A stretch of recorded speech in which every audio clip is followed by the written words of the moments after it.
Hey everyone, welcome back to the channel. Today we're diving into a topic that's been making headlines and stirring up a lot of conversation.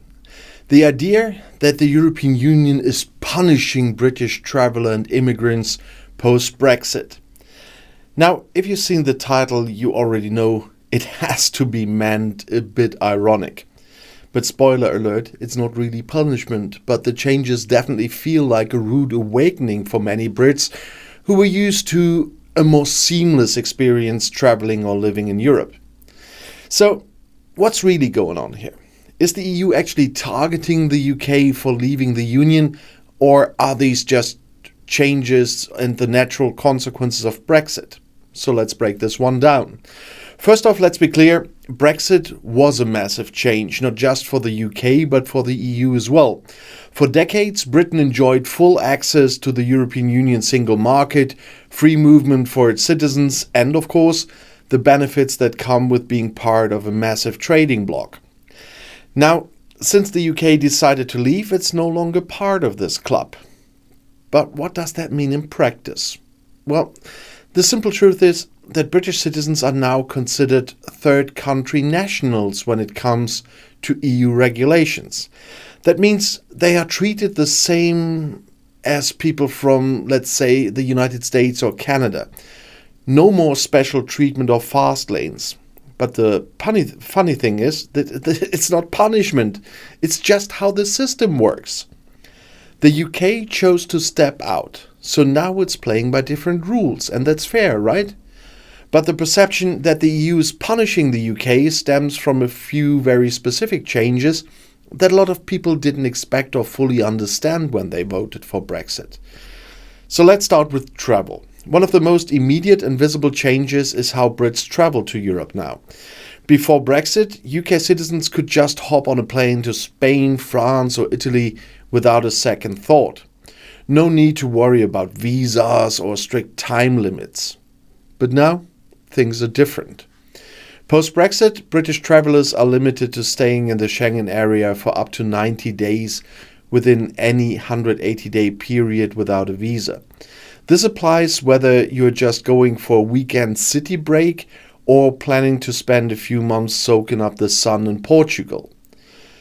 Overstaying this limit can lead to fines, deportation, and even future bans from entering EU countries. And here's where the people start to cry punishment. After all, it feels like a huge step back from the days of easy, unlimited travel across the continent. But again, it's not that the EU is singling out British tourists. It's just applying the same rules to them as it does to other non-EU citizens. In fact, EU member states have been remarkably consistent with these rules. British travellers now need to ensure that they have sufficient healthcare coverage, enough funds to support their trip, and, starting soon, will need to apply for an ETIAS visa waiver, similar to the ESTA system used for travel to the United States. And these are standard procedures for travellers from outside the EU. Nothing more and nothing less. Next up, let's talk about working and living in the EU. Before Brexit, any British citizen could live and work anywhere in the EU with no special permits or visas. It was one of the biggest perks of being in the Union. You could be a student in Berlin, a retiree in Spain, or an entrepreneur setting up shop in Paris, all without worrying about residency laws. But now, things have changed dramatically. Brits who want to live or work in EU countries need to apply for visas or residency permits just like anyone else from a non-EU country. This has led to some tough situations for people who moved abroad before Brexit, especially those who didn't sort out their paperwork in time. Take, for example, retirees in Spain. Before, it was easy to spend half the year on the Costa del Sol. Now, if they want to stay longer than 90 days, they need a visa or residency status, and that comes with strict income requirements, also health insurance policies, and regular renewal processes. Does that feel like punishment? To some, yes. But again, this isn't about revenge or payback. It's about the UK leaving the framework that allowed for that kind of freedom. The EU has these rules in place for all non-member countries, and the UK is simply no longer an exception. And the same goes for immigration. When the UK was part of the EU, it benefited from the principle of free movement. European citizens could move to the UK and vice versa without hassle. I know that, I did that.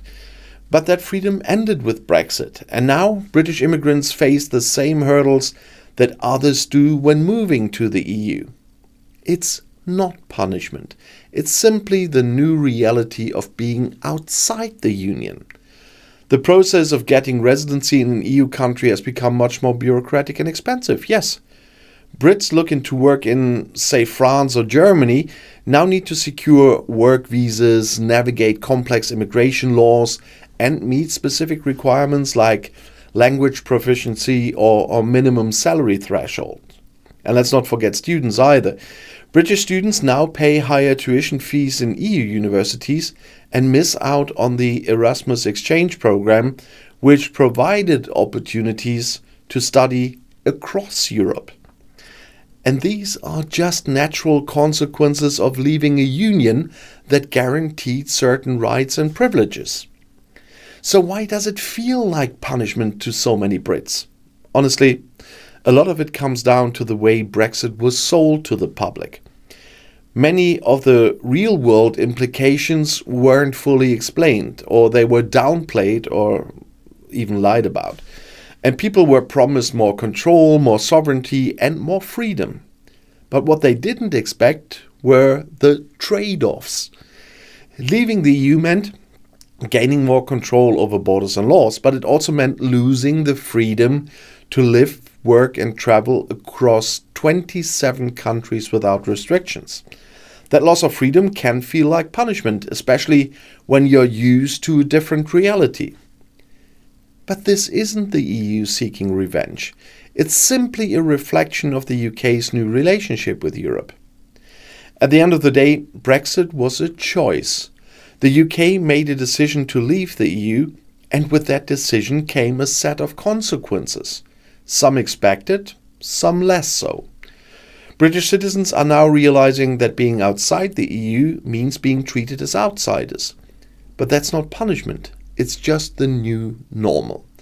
The changes in travel, work and immigration rules aren't meant to punish the British. They are the standard rules that apply to all non-EU citizens. The UK is just no longer in that privileged position it once was, and the adjustment is understandably difficult for many. So the next time you hear someone complain that the EU is punishing British travelers or immigrants, just remember, it's not personal. It's the consequence of the UK's own decision to leave the Union. The sooner we come to terms with that reality, the better we'll all be able to navigate this new world we're living in. And that's it for today's video. I hope this cleared up some of the misconceptions about how the EU is treating British travelers and immigrants post-Brexit. And if you found this video helpful, don't forget to hit that like button and subscribe to the channel for more content. And let me know in the comments what you think. Are these changes fair, or do they really feel like punishment to you? So let's discuss that. Thanks for watching, and I'll see you in the next one. You know that the next one is right here in the end screen.